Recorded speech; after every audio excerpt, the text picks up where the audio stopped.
Welcome to Creating a Family. Talk about infertility. Today we're going to be talking about what embryonic testing can and can't tell us. But before we do that, I wanted to ask a favor of you and tell you a little bit about us. We are Creating a Family, which you probably already know by the title of this show.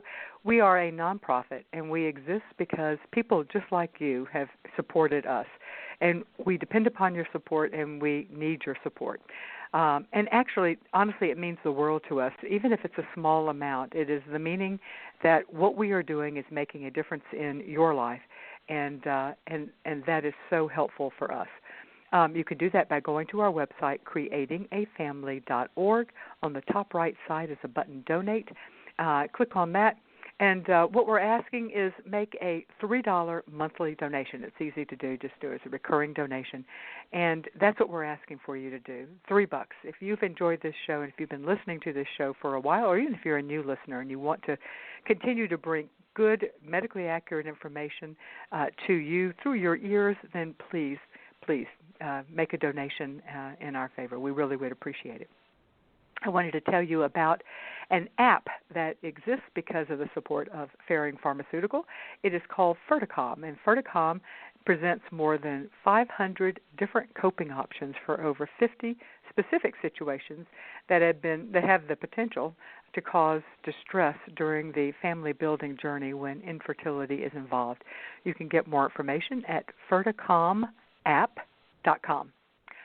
In addition to our underwriters, we also have partners, which are agencies, are organizations, or clinics who believe in our mission of providing unbiased, medically accurate information to the patient community. One such is Manhattan Cryobank. They are dedicated to helping clients have healthy babies by analyzing a client's DNA in combination with the DNA of prospective sperm donors. They're able to then provide you with a personalized catalog of safer donor matches. We also have Reproductive Medicine Associates of New York. They are one of the largest fertility practices in the state and one of the biggest in the country. They combine the latest innovation in the reproductive sciences with compassionate and customized treatment plans. That is Reproductive Medicine Associates of New York. Today we're going to be talking with Dr. Mark Evans about embryonic genetic testing. Embryonic genetic testing has truly revolutionized the practice of infertility treatment. There's a lot of misunderstandings about what it can and can't tell us, so we're going to talk with Dr. Evans. He is the medical director at Comprehensive Genetics and professor of Obstetrics and Gynecology at Mount Sinai School of Medicine. This is a re-airing of a show from a couple of years ago. The information was too good, and we are on sabbatical, and this for the rest of this month. And so we are re-airing shows that have been particularly popular or particularly relevant to things that are happening in the practice right now, a practice of infertility. I hope you enjoy it. Thanks. Welcome, Dr. Evans, to Creating a Family. Dawn, it's a pleasure to be here. This is the third or fourth time we've done this over the past decade or so. And I was just going to say, I should say welcome back, since you have been here talking about a number of You guys have done a wonderful job in helping to get information out there to couples who desperately need it. Oh, thank you so much. That is our mission, and yes, we are really proud of our growth and all of that. Well, I want to talk about all things genetic testing, and it's becoming increasingly common. And as the questions rolled in for this show, it became clear that we really needed a framework for talking about it, because genetic testing covers such a wide period of time that we can test our genome, both before conception with IVF, prenatally after conception but before birth, and then also after birth. So we're going to talk, if we have time, we may or may not get to the after birth part. I mean, in other words, testing for adults and things such as that. That may have to be the topic of another show. But let's start with genetic testing of embryos. We're going to kind of follow this chronologically. So in IVF, embryos are created. If IVF is successful, we will have embryos that are creating. And increasingly now, it is being suggested that infertility patients test their embryos for the genetics. But before we get started in what we can do and what we can't do at this stage, let's get our terminology straight. We hear terms like, or acronyms like PGS, PGD, CCS. What do these mean, and what's the difference between them? Well, the D stands for diagnosis, and in my parlance, that means you have a definitive answer. And that is reasonably accurate for Mendelian disorders like Tay-Sachs disease, sickle cell disease, Duchenne muscular dystrophy, spinal muscular atrophy. The S stands for screening, and that applies pretty much to all of the chromosomal disorders in which you have a presumptive diagnosis, kind of like the presumptive nominee of the political parties these days, but it's not confirmed, and it still has to be followed up with definitive testing, which also applies, by the way, to the diagnostic tests, because when you're dealing with only one or two cells, the chance of an error is far too high to take it as a gospel answer. Now, PGD was first developed in the late 1980s, really got going in 1990, going in 1990 for simple genetic disorders like sickle cell, cystic fibrosis, where you had a single known mutation to go after. But we learned, in fact, even the first prenatal PGD for cystic fibrosis was clinically wrong. They actually got it wrong. And I without sounding nasty, because it's not meant to be, but if you go to buy a car, every year this year's model is the greatest thing ever on earth, and you come back 2 years later and they're trashing what was 2 years ago because now they have the world's best thing. I mean, there was a time, and I remember lecturing at an IVF conference, about 15 years ago, where they were talking about the results of their PGD and PGS programs, and I said, wait a minute, because at that point the mistake rate was close to 6%. And I said, you're telling me that the chance of an abnormality following a normal PGD is actually greater than following an abnormal quad screen. In which case the results were only 2% that it was abnormal. What is a quad screen? Quad screen is a blood test that is done at around 16 weeks of gestation. It is used mostly for Down syndrome screening tests. It's now been supplanted by the first trimester tests. But the quad screen was done at about 16 weeks of gestation, and it was used as a screening test for Down syndrome and a couple of other serious genetic disorders like trisomy 18. And it was a blood test? A maternal blood test. Gotcha, okay. Mm-hmm. And if a woman had an abnormal quad screen, the chance that she was actually carrying a baby with that problem was only about 2%. So, in fact, a 6% abnormality rate following a normal PGD was far worse than a 2% following an abnormal quad screen. Now, there have been rapid advances in PGD and PGS, and so don't let me be seen as saying it's not a useful test. It can be very useful, but it's still fundamentally the equivalent of the Gallup poll. It alters odds. It doesn't actually give you the definitive election results. If you want the definitive election results, we still need a substantial amount of fetal material, which can be done by amniocentesis, done typically at about 16 weeks, or chorionic villus sampling, done typically at about 12 weeks. And CVS has a lot more utility here because there's so much more genetic material in even the tiniest amount of solid tissue than there is in 30 cc's of amniotic fluid. So we not only do that testing earlier, but the turnaround time for most things is shorter. Okay, let me make sure I'm understanding. What you're saying, you're comparing the prenatal test, the CVS, chronic VLI sampling, and amniocentesis, to the tests that are done on embryos pre-transfer. You have the embryos, they have yet to be transferred. And you're saying that the mistake rate, error rate for false positives and false negatives, I would assume, is higher, which would make sense because you're testing far fewer cells. Even when you're testing, now we've moved genetic testing of embryos from the 3-day-old embryo to most often, although not always, to the 5 or even sometimes, usually about 5-day. So you have substantially larger number of embryonic cells you're looking at, which I would assume would reduce your error rate. Well, they're still generally looking at just a few cells. Even if you're doing it on a blastocyst stage embryo? Yes, they're still only looking at a few cells, and it only is good as if you then freeze the embryo and wait a month to get the analyses done. You have two entirely different Yeah, but that's happening more often and is actually being supported by a great deal of research, which would indicate that there are some advantages of waiting anyway. It does require an embryology lab that's very qualified at freezing, but still.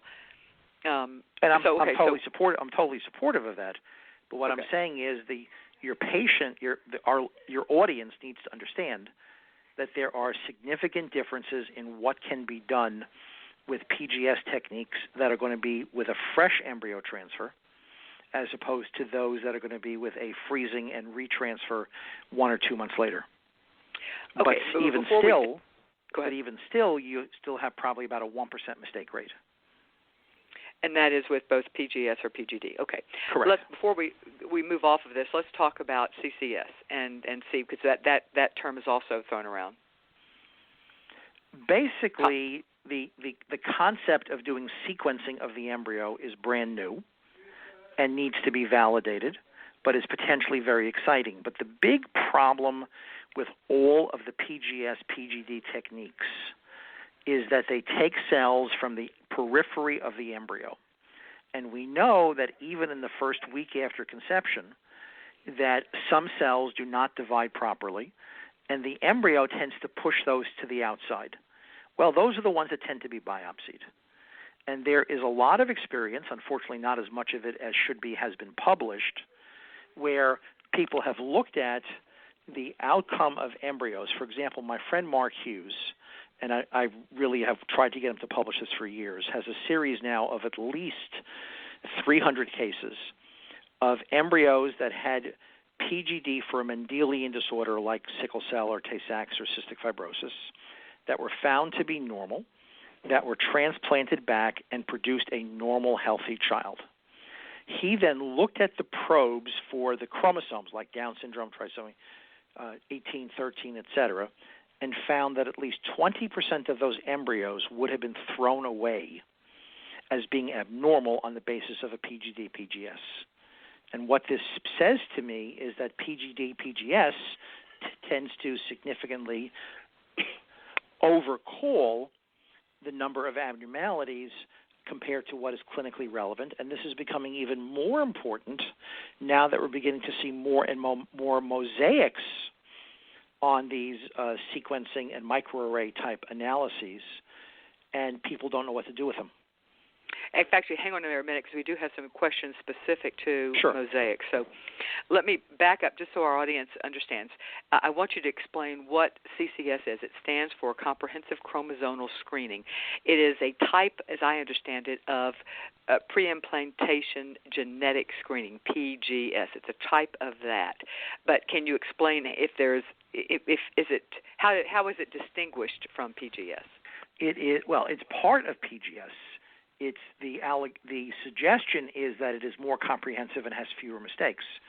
Let me use this analogy. If you watch an old-style television set, the number of pixels, the number of dots that make up the entire picture on the screen, the old sets have about 500,000 pixels. A high-definition television set has about 2 million. And the reason that the picture is much more clear is that you have 4 times the amount of information for the same space as you did with the old television sets. When we do there's a technique that we use postnatally that I want to explain first, and I'll come back to show you how we apply it that we use at CVS or amnio, how we can use it for PGD, called a microarray, which is basically a high-definition karyotype. And the difference in clarity between the regular karyotype, the pair of 1s, the pair of 2s, the pair of 3s, etc., and the microarray is a 30-fold increase in clarity. And what we're seeing is that when you look at the chromosomes per se, under the microscope, the smallest bit of information that we can see that is gained or missing has about 7 million base pairs, 7 megabases. The microarray gets down to about 200,000. So it's about a 30-fold increase in clarity. And what we have been able to see are gains and losses of material, many of which can produce profound genetic abnormalities, such as Prader-Willi syndrome, Angelman syndrome, Williams syndrome, Cri-du-Chat, the 1p36 deletion, Miller-Dieker.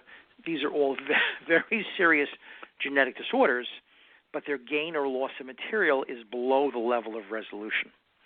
Now, people have been talking about doing these microarray analyses, or the new name is the CCS as you describe, and eventually we'll be going to complete sequencing of the embryo, which gets us down to single base pairs. The problem is these take time, they're very expensive, and they still suffer from the fact that the abnormal cells get shunted to the periphery. And what we are learning, because I believe that every single one of us is to some degree or another a mosaic. A mosaic means an individual who has two different cell lines within their body composition. For example, a woman who is a Turner mosaic, which is a common cause of infertility, started out as either a 46XX or a 46XY, and somewhere early on in embryogenesis, one of those X chromosomes got lost. So she has a cell line that is still 46XX, but another cell line that is 45 with only one X chromosome.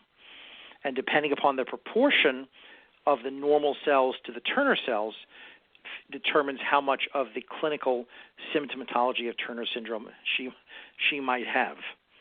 Now, at the molecular level and PGD level, we are seeing things we've never seen before.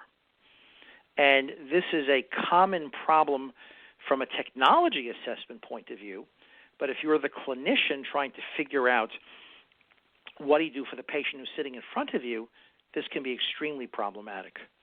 Now, I have lived through, on my end of things, through prenatal diagnosis, several generations of these new technologies, and the truth is it takes several years to build up enough case experience to know whether or not something that would be important if it were one test applies equally when it's done with a different test. And so what's happening is that the use of these new techniques has been leading to these IVF programs throwing out a number of embryos that under the old level of technology they would have transferred, most of which would turn out to be normal kids.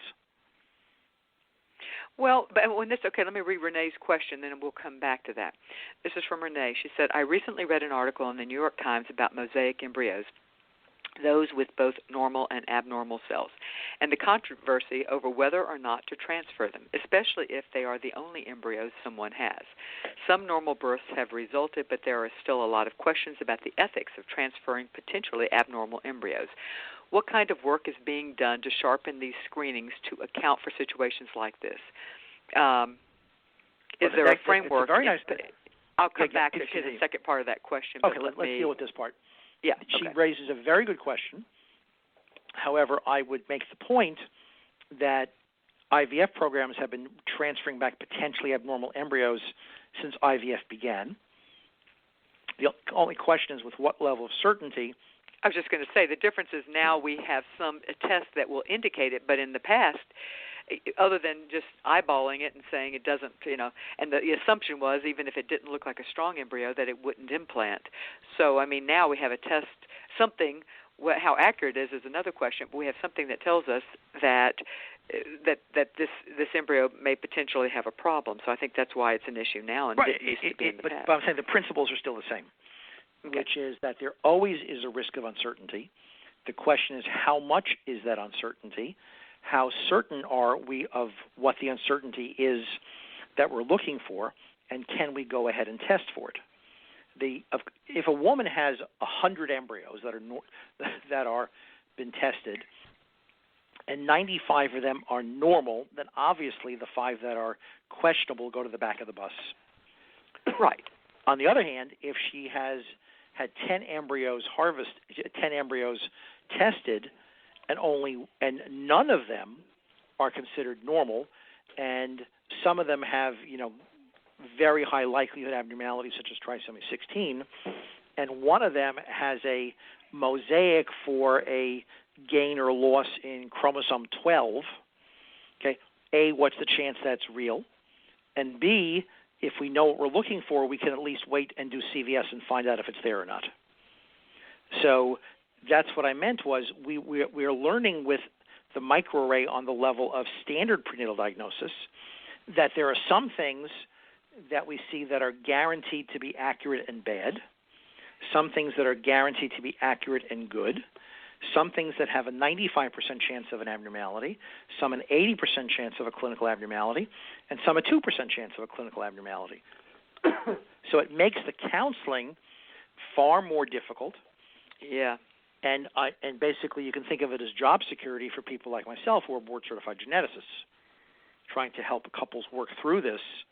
And this is only going to – and there's going to be a period of, I would estimate, 5 to 8 years where we work through the, 200 most common of these mosaics and figure out which ones do I have to worry about and which ones don't I really have to worry about. When they do testing on embryos, how often how common is it for the results to come back showing a mosaic chromosomes? I think I can't give you an exact percentage on that because it keeps changing, but it is very common, particularly in high-risk patients, that more than half the embryos tested come back abnormal. Now that we have a new toy to play with, which is this new magnifying glass that we've been talking about, that number is probably going to go up by 50%. And so of the mosaics, and you may not know the answer, but has there been research that says of the embryos that have been tested and shown to be mosaic, if they have been transferred, what are the odds that the child will have no symptoms of that abnormality, either because the embryo has self-corrected, and that's the part that I think you were talking about. One way of self-correcting, anyway, is for the embryo, at that point, I guess it would be the fetus or the zygote, to push the abnormal cells to the outer layer, the tropectoderm layer? Right. I mean, that's exactly my point. Okay. Well, but do you know anything? Do we know how often that happens? Has there been any research? We do not have enough. We do not have enough data to make any statistics reliable. But it looks like most of these mosaic embryos turn out to be perfectly normal, clinically. And that's based on research that's been done? Small number of cases, but not enough to be reliable yet. Okay, so yeah. So from a patient standpoint, I mean, in a way, all this testing, genetic testing, particularly the prenatal and the embryonic testing, it's a blessing because we get information, and as you point out, sometimes we get very useful information. We can tell if an embryo is going to have a very high percentage of being abnormal, trisomy 13 and others that are easy to determine. So that's really useful information, and particularly for older patients where that's more common. But all this information, as you say, it makes counseling so difficult because if you come up and it's one thing if you've got 5 good embryos that there's no indication of abnormality, but what if you don't? And then you have to throw in the fact that for many patients, actually most patients are paying out of pocket for this. Correct. And so now they have already paid for an IVF cycle with genetic testing, which we're going to come back to that in a minute and talk about the cost. And they have to make a decision at that point of whether to go forward and run the risk or to start all over. And most often that means incurring those same costs all over again. So it's a double-edged sword from a patient standpoint. Let me. If there's one sentence that I want your listeners to remember from this entire program, it's the following. Every single patient who has had PGD and PGS should have a CVS or an amnio to make sure that diagnosis was correct. I don't care how old they are. I don't care what the results showed. All these the techniques that we've been talking about are all, as I said, the Gallup poll. They alter odds. They're not the definitive answer. And in fact, with the microarray that we do on the CVS, which we are finding a significant abnormality in 1% of all patients, regardless of their background, regardless of their age, everybody who's pregnant, even the 22-year-old, has a high enough risk to consider to be offered having this diagnostic testing. So the fact that the argument that, well, she's paid for the PGS, why does she have to pay for the CVS, my answer is everybody needs to make sure that they're having a healthy child. Okay, so that's, I hear what you're saying. All right, let's go back because we're still at we're still at the part of the program where we're talking prenatal. Not prenatal. I'm sorry. Pre-transfer. Pre-implantation. Sure. Pre-implantation. Yes. All right. I just mentioned the cost, so let's talk about that. This is a real issue for patients. The average cost of IVF is what, $12,000 to $15,000. That's without genetic testing. So, how much does genetic testing add to the cost? Just generally, you'll have to give me a range, I realize. It is my understanding, and I don't do the lab work, and by the way, I also don't do IVF, is that it adds about $2,000 to $2,500 to the cost of the IVF cycle. And that doing the CVS to confirm it costs between $2,000 and $3,000, depending upon what you're doing. And under what circumstances, and you may not know the answer to this, but under what circumstances would health insurance more likely cover the cost of pre-implantation genetic testing? That is highly variable from state to state and highly variable by indication, and I'm not an expert on that. Okay. And then the same question with CVS. Is CVS more likely to be covered by health insurance? Yes. CVS is a well-known procedure. The mantra of insurance companies is always to collect premiums and try not to pay benefits. So every time we try to expand what coverage should be available for new technologies, there's always some pushback. But eventually they give in once there's enough demand against it. But with CVS, and this is actually for the latter part of the show, but has CVS reached the point now that if you have no indication of potential problems, or age being the primary one, if you're over the age of 35, I think insurance is more likely to cover it. But if you're a young woman, would insurance, and you have no other indications? Well, actually, that's no longer true because the American College of OBGYN has just issued a practice bulletin in May of 2016 that basically says that every single woman who's having a CVS or an amnio should be offered a microarray. And secondly, it has been the college's policy for over a decade that all women, regardless how old they are, should be offered the opportunity to have definitive testing. And the work on microarrays that have come out over the past 5 years have shown that with a 1 in 100 minimum abnormality rate, that corresponds to the classic risk of a 38-year-old, and this applies even to younger women. So as far as I am concerned, and in fact I have a paper in press at the American Journal of OBGYN that states this quite clearly as a clinical opinion, that every single pregnant patient, no matter how old they are, should be able to have diagnostic testing. And from that it follows that their insurance should be obligated to pay for it. There will be some resistance to this. There'll be some fights, but eventually it will be accepted. And we've seen the same principle happen a dozen times in my career.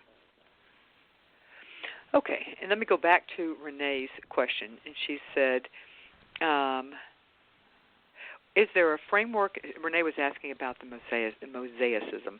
She said, is there a framework in place for patients who, either because they are the only embryos they have or because they have particular moral or religious beliefs, want to transfer these embryos?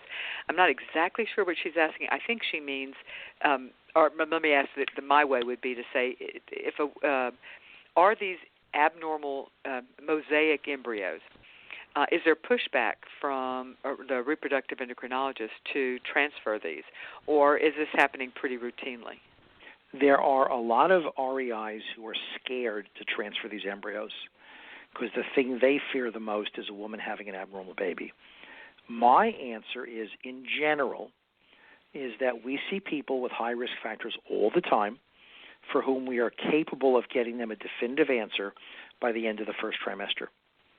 And that as long as a patient is fully given informed consent, signs the appropriate documents that she understands that there is a risk of having a baby with an abnormality, but that the odds are very good that we can find it, then I think in most cases it would be reasonable to transfer such embryos if better ones were not available. You are listening to Creating a Family. Today we are talking about genetic testing, what it can and can't tell us. Creating a Family has the largest infertility and adoption communities on the social networks, and they would be even better if you joined us. Clout now ranks us as the number 2 online influencer worldwide in the areas of infertility as well as adoption. There are 3 ways to connect with us I should back up. We hang out both at Facebook, Pinterest, and Twitter. There are 3 ways to connect with us on Facebook. You can like our page, Creating a Family. It goes by the name Creating a Family. You can also join our very large and very supportive support group. It's a closed Facebook group. You can find that at facebook.com/groups/creatingafamily. We also hang out on Pinterest and Twitter, and we go by @CreatingAFamily, both of those places. All right, before we move off of pre-implantation genetic testing, that testing that is done with IVF, Kelly asked, what kind of things can you test for? Is there a list? Do you pick and choose what to test for, or is it all just included?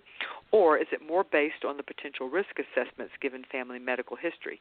And if that's the case, what would you do for a person who doesn't know much of their full family medical history, either, for example, adoptees or people who don't know or people who have lost touch with one of their parents?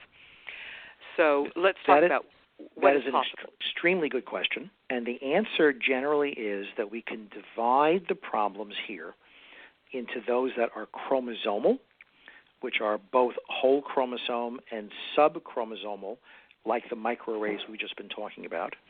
And there are those that are Mendelian, like sickle cell, cystic fibrosis, SMA, etc. The chromosome ones we pretty much have talked about, because when you look at the chromosomes, you're looking at when we used to do just fish, they would do 5 chromosomes and 10 chromosomes, then more. And now they're looking a little bit at every single chromosome. We can get more and more in depth, but of course that produces more and more false positives like the mosaics that we've talked about. And that will sort itself out. In terms of the Mendelian disorders, I believe that the simplistic approach that we used 20 years ago, you're African, let's do sickle cell, you're Jewish, let's do Tay-Sachs disease, you're Greek, let's do beta thalassemia, has been expanded tremendously.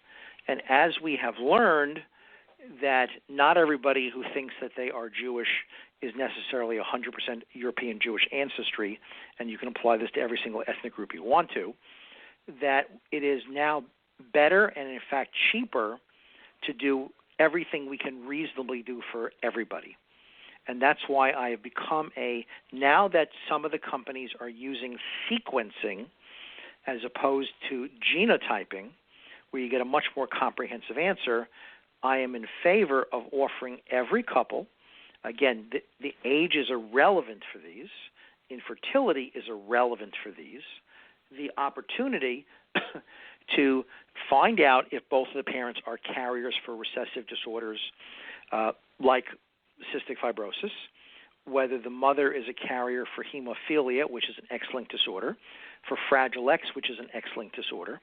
And unfortunately, as a person who runs a nationally known prenatal diagnosis center, we are seeing lots of couples who've gotten pregnant through IVF and had PGD even, who did not have the complete Mendelian screens, who in the first trimester, in the second trimester, all of a sudden discover that the partners are both carriers for spinal muscular atrophy. She's a carrier for Fragile X.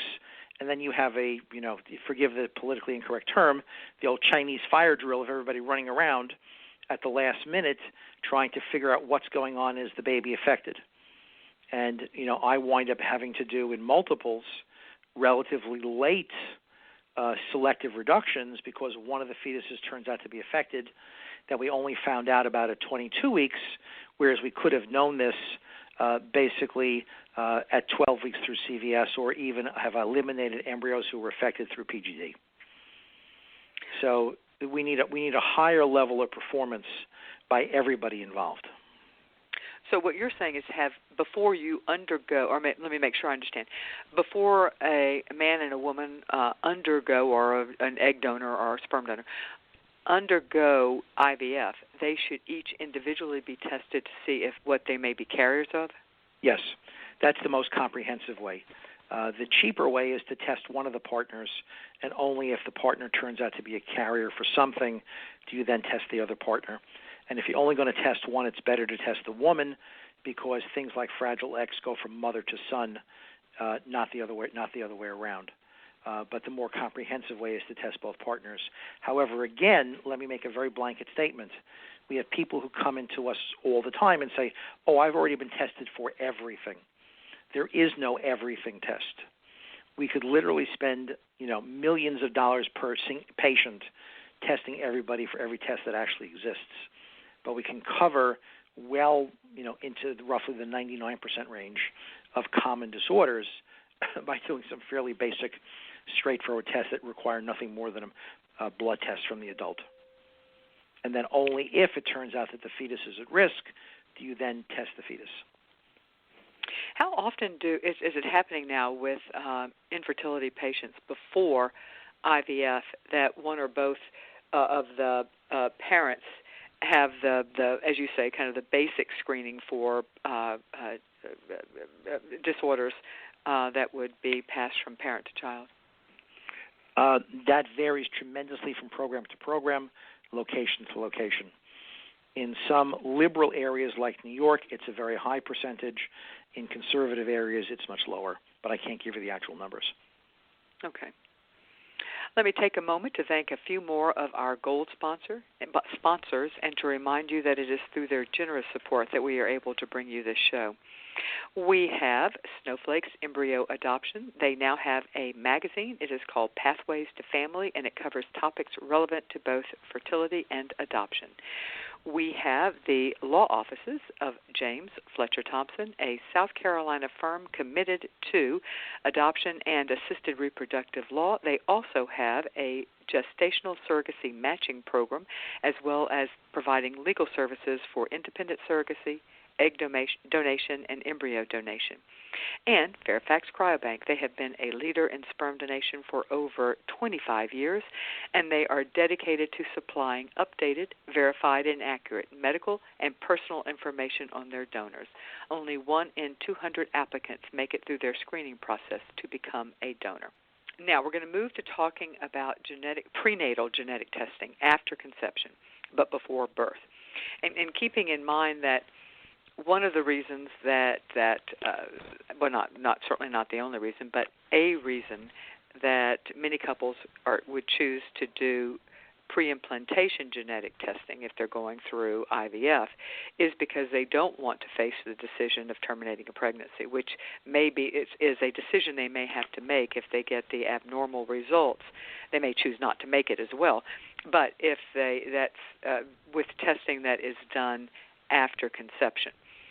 So a couple who has gone through infertility treatment is now pregnant, and as you have said, you believe that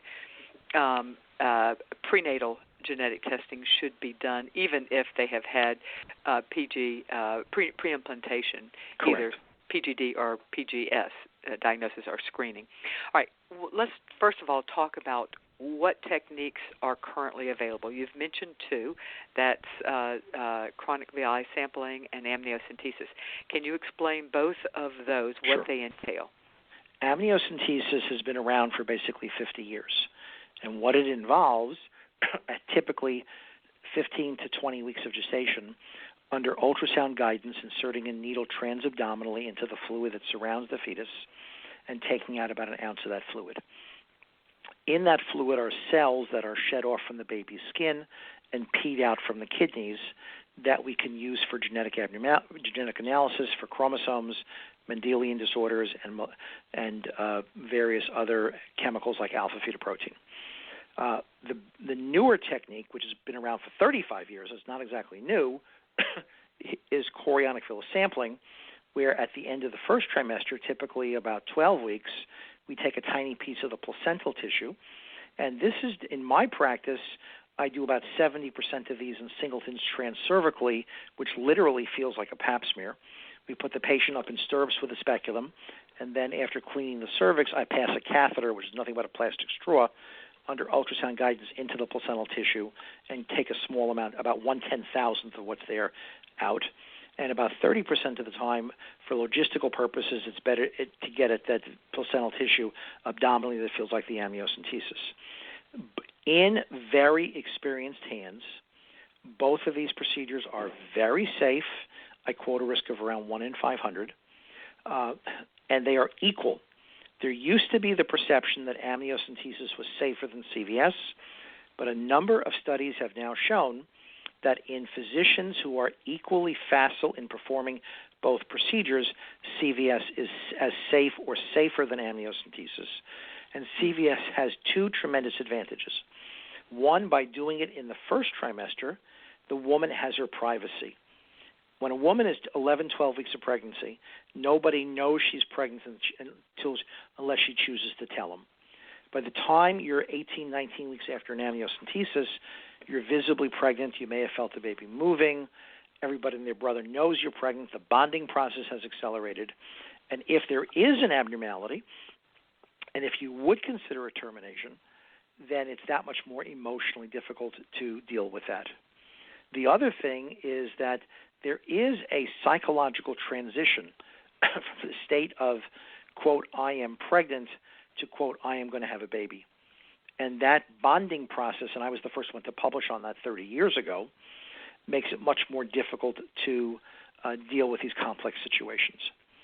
So what I believe is that every single pregnant woman, based upon the data that we talked about a little while ago, showing a minimum of a 1% risk factor for a serious problem that can only be found by this microarray because it's not visible on ultrasound, should be offered to every single pregnant woman in the country, regardless of how old she is. How early in the pregnancy can CVS be done? I know you said it was normally done, but I have heard of people having it done at 10 and 11 weeks. Is there any problem doing that? When I was one of the cadre of people who developed this in the early 80s, and we were doing most of them back then at 9 to 10 weeks, there was a scare in the early 90s about increased risk of limb reductions, which is not true and only occurs if you do CVS at around 7 weeks, which nobody ever does, which nobody does anymore. But that after 10 weeks, it is that particular problem is no greater than the background risk. What I tell people is if you have a CVS, the chance of having a limb problem is about 1 in 1,700. And if you have no procedure at all, it's 1 in 1,700.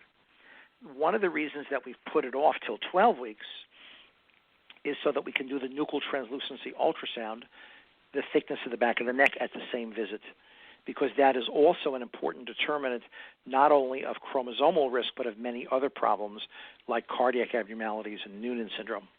And so it's basically an efficiency matter to do it all at 12. But if a couple is high risk, they've had a previous baby with Down syndrome, they're carriers for SMA, we'll push it up to 11, maybe even 10 and a half. But you got to remember, the earlier we do a procedure, we may get less material, so it takes longer for the laboratory to get us the answer. So it's not necessarily earlier is faster. Placentas are like people. Some are tall and thin, some are short and thick. In this particular case, short and thick is the most desirable for me, so I can get a good specimen.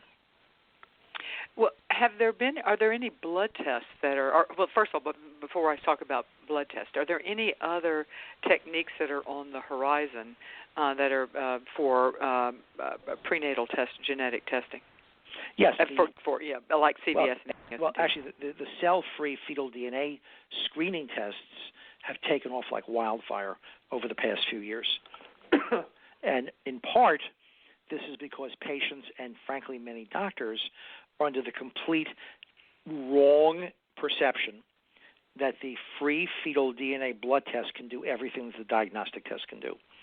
In fact, we have seen the number of diagnostic tests fall in the country by anywhere from 30 to 50%.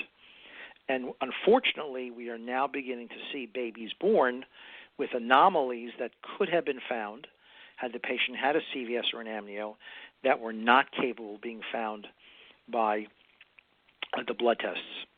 I mean, a friend of mine in Los Angeles, who's the CVS guy out there, had a paper last summer that showed that his referrals had fallen 28% as people were relying upon this new test. However, his referrals for conditions that could not possibly have anything to do with the blood testing had also fallen 20%. Translation, people are drinking the Kool-Aid that these tests can do everything and are not showing up for the proper counseling. And so my plea to everybody is get proper genetic counseling by a boarded medical geneticist, a boarded genetic counselor working under the supervision of a medical geneticist, and get the facts. Then do whatever you think is right for you and your family. The percentage of people who come into my office who go on to have a diagnostic procedure hasn't changed one iota. What's changing is people, and this applies to everybody, people are not coming in for the proper counseling because they've been led to believe they've already had everything that needs to be done. And that could not be further from the truth. And particularly for a couple, the listeners to this kind of program who have often been through years of frustration, workup, tens of thousands of dollars worth of medical care, to skip what is a very straightforward step to make sure they're doing all of this to take home a healthy baby, to me is just incredibly frustrating. What I think you said that you said 1 in 100 risk, but you didn't say risk of what? I am assuming miscarriage. Serious neurological impairing disorder. Okay, so the risks of, let's separate it, the risk of CVS for, let's talk about neurological problems as well as miscarriage. All right, how would CVS cause neurological problems? It doesn't cause it. It finds that the baby has a problem with it. Okay, gotcha. I misunderstood you. In the middle, so what is for the average 35-year-old, if I know nothing else about her, the chance of having a baby with a serious standard chromosome abnormality, such as Down's, is approximately 1 in 200. There are 6 things she can do with that risk. Number 1, I can wish her good luck, shake her hand, and send her home and be done with it. If that's not good enough, we can try to modify that risk. We can do, there are 3 ways we can do that. The test of the 90s and 2000s was the quad screen blood test we talked about that can find about 60% of Down's. The nuchal translucency ultrasound with a finger stick blood can find about 80% of Down's, and the free fetal DNA tests can find in the high 90s. However, as I've said over and over, all of these are screening tests that only modify odds. If you want a definitive answer, we need to do the CVS or the amnio, and in very experienced hands such as mine, the risk is about 1 in 500. Ultimately, the risk of miscarriage is what you're saying. Right, but that's on top of the background. If a 38-year-old woman walks into my office, shakes my hand, turns around and walks out, and I never do anything else, at 12 weeks, she still has a 2.5 to 3% chance of miscarrying. Naturally, if we do a CVS, that 2.5 number goes to 2.7. However, what we know is that about, as I said earlier, 1% of all children have a serious neurologic disorder, of which the microarray can find about 40%. About 1% of kids have autism. The microarray can find about 20% of those. Turn the other way, in women who have nothing else going on, the history is normal, the ultrasound is normal, even a karyotype is normal. The chance that the microarray finds a serious abnormality not diagnosable by any other method is at least 1 in 100. So in the middle 99%, it doesn't matter whether she does anything or not. The question that every couple needs to consider is, if we're going to be wrong, which way would we rather be wrong? Would we rather take a small risk of having a baby with a serious problem versus a smaller risk, actually 1/5 the risk, of having a complication because we wanted to know that? And you literally have to compare one worst-case scenario against the other because, frankly, the middle doesn't count, which then reduces to, in my opinion, tell me what you fear the most and we can reduce that at the expense of something else. What things can be tested for in prenatal testing? Is there more that can be tested for than is tested for in pre-implantation, or is it basically the same things? You just simply have more tissue with which to work with? No, we can test for a whole. If you have a specific molecular disorder, they can make a probe for it. The genetic testing that you're talking about with the so-called comprehensive screening is a more high-definition karyotype, but it is not yet at the level of what we can do with a CVS specimen. Eventually it may get there, but it's still only going to be a small number of cells that will have to be confirmed. We can do a lot more and a lot more accurately on CVS than we can do on PGD. All right. So how often do you come back with mosaic, the issue of mosaicism that we talked about in pre-implantation genetic testing? How often is that an issue with either CVS, and is it less by the time you get to amniocentesis, or is it the same risk all along? About 1 in 200 patients who have a CVS have something ambiguous that we follow up with an amnio. What couples don't realize is that about 1 in 300 amnios have something ambiguous that I follow up with a fetal skin biopsy. There is no prenatal test that is guaranteed to be 1,000% perfect. However, all of these tests are over 99%, very clear the first time. Occasionally they require some follow-up, but those are tiny percentages as compared to what happens with PGD. Okay, and how often, I so often seem to hear, and I realize that I may be hearing from people who are the outliers because they're the ones who are struggling, and the people who've had, have had no confusing test results or not. But how often, seems like I so often hear from women who the test results, the genetic testing results are just not real clear, and it's hard for them to know what the risk of going forward is. That happens occasionally. Look, the sad reality is there are some conditions like anencephaly, no brain, like trisomy 13, that are fundamentally a death sentence, no matter what we do. And while it is very upsetting to have to give a couple that kind of information, it's straightforward from our perspective. When we have something new or ambiguous and I don't know what's going to happen, how can I expect the couple to understand what's going to happen? Yet they still have to make a decision. And so for those kinds of cases, it all comes down to the concept of how much risk are you willing to take to have this particular pregnancy? And the responses to that kind of situation vary by locality, vary by age, vary by history, vary by religious background, and there is no one right answer. Let me also make it perfectly clear that one of the fundamental tenets of genetics is that we are non-directive. We never tell anybody, oh, you should have an abortion, oh, you shouldn't have an abortion, how could you possibly do this or how could you possibly do that? We're here to provide information as best as we can so that couples can absorb it, and then with that information on board, make what they think is the best decision for them, and we support them under those under any circumstances there. All right, we had talked some at the beginning about talking about genetic testing after birth. We really don't have much time. This will have to be the topic of another show. However, just a quick thought on how much people often are curious to know what their disease risk factor is. Where are we in the state of the art or the state of medicine as being able to tell people post adults or even parents of children what their risk factors are what's the status of genetic testing and being able to tell us that? That's highly variable depending upon the disorder we're talking about. It is well known that there are some genes that predispose towards early onset Alzheimer's. But it doesn't mean that you're going to get it.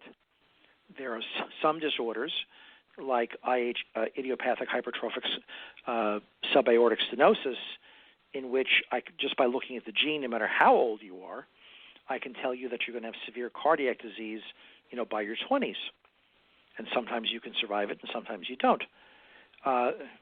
We know the same thing applies for 100 different disorders.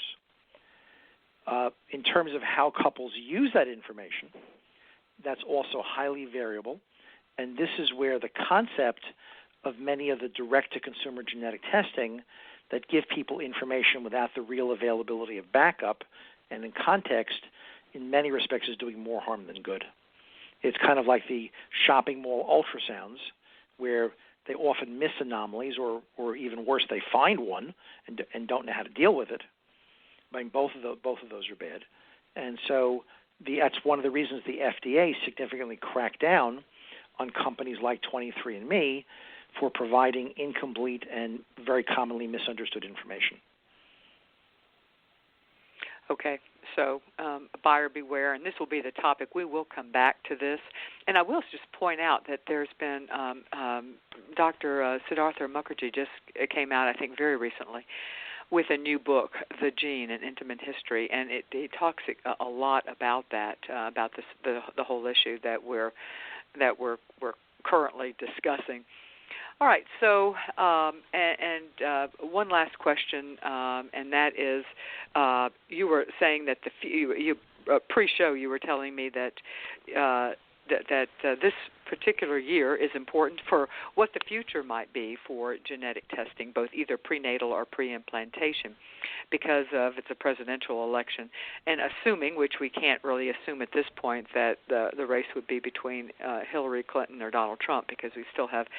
Well, neither one of them. They both may be the presumptive, but they are neither one the candidate yet. But you wanted to weigh in on things that how the outcome of the election may or may not influence genetic testing and the availability thereof.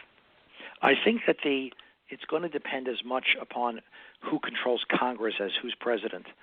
But in previous conservative administrations, like Reagan and George W., there were considerable constraints put on the ability of scientists to practice medicine, of tests that could be offered to couples, of issues of reproductive choice, et cetera. And also, the next president is going to get to appoint 3 or 4 Supreme Court justices, which will radically change the nature of the court one way or the other, and that everybody should think about that as we get into the election season. Yes, well, on that uplifting note, thank you so much, Dr. Mark Evans, for being our guest today on Creating a Family. For all of our listeners, if you have enjoyed this show, please do us a favor and pop over to iTunes and give us a rating. It truly just takes moments, and it helps us out. We are by far the #1 rated show on these topics over there, and we really would like to maintain that position. So please do us a favor and do that. To get more information on Dr. Mark Evans or on comprehensive genetics, you can go to their website, which is Compregen, COMPREGEN.com, Compregen.com. Thank you so much for listening to us today, and I will see everyone next week. Right now at the Home Depot, you'll save up to 35% off appliance special buys, like a GE Appliances top-load washer and dryer pair, with deep clean and deep rinse options, a reliable heavy-duty agitator, and 4 precise water levels, just $4.78 each. Wash, dry, save, repeat. Today is the day for doing, with Spring Black Friday savings now at the Home Depot. More saving, more doing. U.S. only while supplies last. Gas dryer extra. See store for details. Valid through April 17th.